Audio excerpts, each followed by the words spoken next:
Impakaamo ni Engineer Sheila Marie Opela, ti City Agriculturist, iti Siyudad Ilawag amanamnama, ti panakabangon, ti Pastegken Training Center para kadagiti ang mulmulat ti tabako, iti siyudad.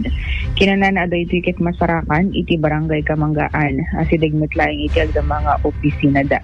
Imbatad na, atala Pastek da ito'y manarimaan amar aramid, ket asaan to laing para kadagiti ang mulmulat ti tabako, ti masarbian na no di ket dagiti so amin nga dayti beneg ti agrikultura iti syudad.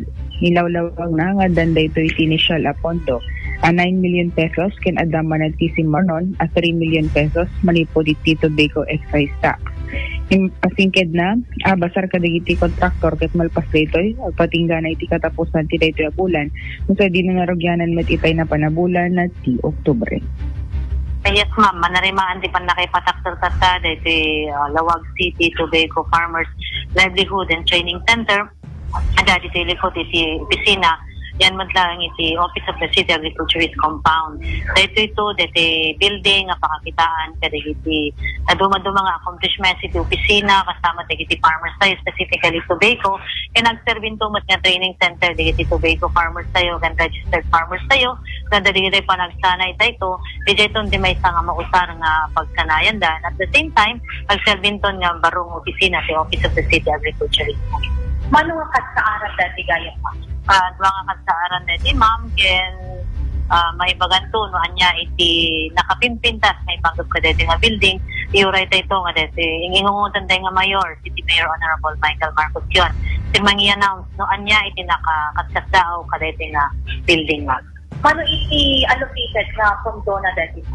Kadati phase 1 na ma'am ket 9 million na punduan manipo iti RA 7171 then manarimanen karugrugi na iti phase 2 na iti site development na at naman additional nga 3 million na from the RA 7171 ken babaen met lang iti panangaprobar iti ang ingungutan tayo nga mayor at naman na inayonan nga 3 million nga anlan matkiti nga para kaditi nga building but then para kada ito'y subaybayani awardee tayo nga training center tayo pa ken daytoy madama nga opisina tayo ta pagkukumbayan tayo nga aside from office nagbalinto pa yun nga may sapay nga training center dito. Training center para kadagiti Tobago? It's not specifically for Tobago alone para ti amin nga agriculture sector kasi ako mga farmers, fisher folk, digiti rural improvement clubs or digiti kababaihan, kaya digiti 4-Hers, digiti rural youth kung tayo ta. Ito dapat iti may isa nga pag-training ng tayo kwa manis para iti production, processing. Ito yung plan dito ka mo? Balit ang lunga building dito makita tayo ma'am. Dito nilaudan na opisina ito training center tayo kung storage area tanong duma pag-storage yan pa hindi kita gumagamit dito mismo nga opisina tayo agbalinto pa yan nga additional nga training center kasi duma na pudot ti Tarwar so hindi kita ito matag-training napintas iti pagyananda kasi conducive doon at the same time deliko dito ti may isang barong nga opisina ti agriculture tapos ti babae suntumo di training center no kan para kadigiti Tobago. Kanang imanam lamang nga panaka-lipas na dati ang nga building mo?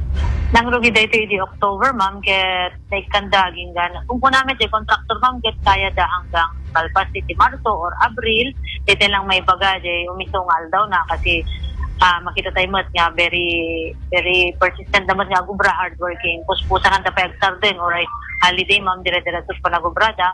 So, kitaan tayo baka malpas iti mga March or April month. Yung sa balin to pa namin dyan, another project na, another phase na dyan, site development.